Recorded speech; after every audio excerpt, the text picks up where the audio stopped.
Je suis le docteur Marc Pistorio, psychologue clinicien, et aujourd'hui, je réponds à la question de Lynn. Elle demande comment apprendre à mieux gérer ses émotions lorsqu'une situation vient viscéralement nous toucher et que la colère monte. Alors, la question que pose Lynn, finalement, est celle de la régulation émotionnelle. Comment se réguler émotionnellement est une aptitude que l'on développe très tôt, en fait, dans l'enfance, en observant nos modèles, nos parents. Alors, par exemple, avec la colère, bien, comment vos parents exprimaient leur colère? Est-ce que cette expression, vous vous êtes identifié à elle et vous faites exactement comme eux?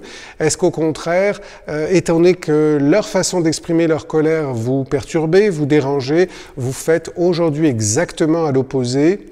Alors d'abord, en premier lieu, il faut savoir que la colère est une émotion qu'on considère négative et pourtant qui est extrêmement intéressante parce qu'elle vous permet d'identifier qu'est-ce qui est bousculé en vous, vos valeurs, vos convictions, vos pensées. Et cette colère, elle mérite d'être traitée. Alors, mon conseil serait de faire de vos colères vos alliés et de faire d'ailleurs de vos émotions vos alliés pour mieux identifier vos états intérieurs et mieux y répondre. La colère, donc, elle est légitime à ressentir, elle est valide. Ce qui fait défaut avec la colère, c'est souvent la façon de l'exprimer, sa forme. Alors voici deux formes à proscrire. La première, c'est lorsque la colère est retournée systématiquement contre les autres et que votre colère est explosive. À ce moment-là, la forme est tellement perturbante et tellement dérangeante que le message qui est pourtant certainement légitime n'est pas entendu. Donc, première forme à proscrire, les colères explosives.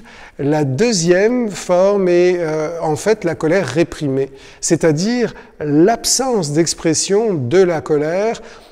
Personne ne sait que vous êtes en colère, vous la niez vous-même, vous vous sentez coupable de la ressentir ou vous avez peur de générer un conflit.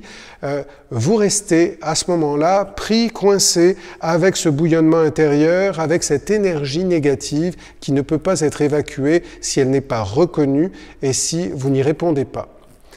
Alors, comment exprimer sa colère? Eh bien d'abord, en premier lieu, lorsque vous sentez que la colère est envahissante et qu'elle monte, vous avez absolument à mobiliser votre énergie intérieure, à calmer cette colère et à trouver en fait la formule qui fonctionne pour vous pour éviter de dire des mots qui vont dépasser votre pensée.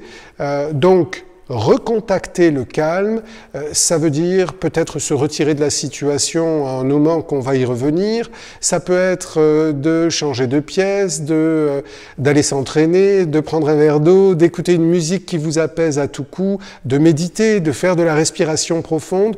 Trouvez votre formule. Ce qui est important, c'est que vous puissiez retrouver ce calme qui va vous permettre de mieux exprimer et de mieux comprendre ce qui vous a troublé. Le temps joue pour vous parce que la recherche montre que si une personne réussit à se retirer de la situation qui a suscité la colère 10, 12, 15 minutes ensuite, la personne va retrouver son calme.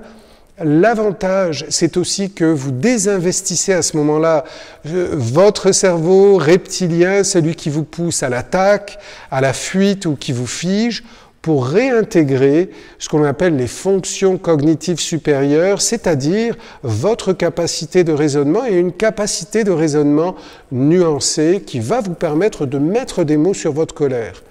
Alors, se calmer et ensuite comprendre l'origine de cette colère. Qu'est-ce qui a déclenché la colère? Est-ce que ça réfère à de vieux contenus non réglés dans votre histoire? Est-ce que telle personne a révélé votre colère parce qu'elle vous rappelle des personnes de votre histoire qui vous ont empêché d'exprimer vos colères, avec lesquelles vous vous êtes senti impuissant ou impuissante?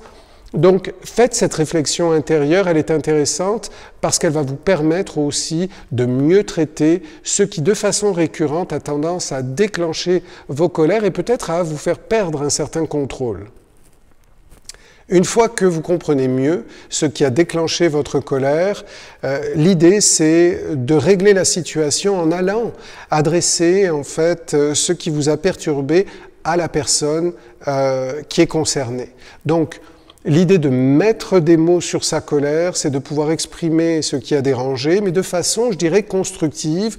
Donc l'idée, ça n'est pas de recontacter sa colère en allant en reparler avec la personne concernée, mais au contraire, de formuler ce qui vous a dérangé et de proposer, en fait, des solutions, d'adopter des stratégies de résolution.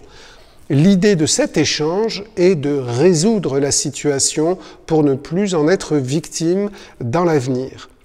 Alors, ces quelques conseils, eh bien, ils sont à mettre en pratique. L'idée d'apprendre à exprimer ses colères, c'est de mieux apprendre à se réguler émotionnellement pour mieux prendre soin de soi.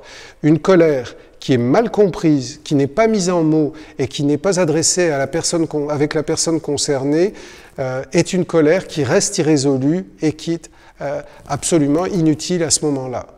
Nos émotions nous renseignent sur nos états intérieurs, il faut les traiter pour pouvoir justement vivre des relations plus harmonieuses, renforcer une bonne estime de soi et mieux prendre soin de soi.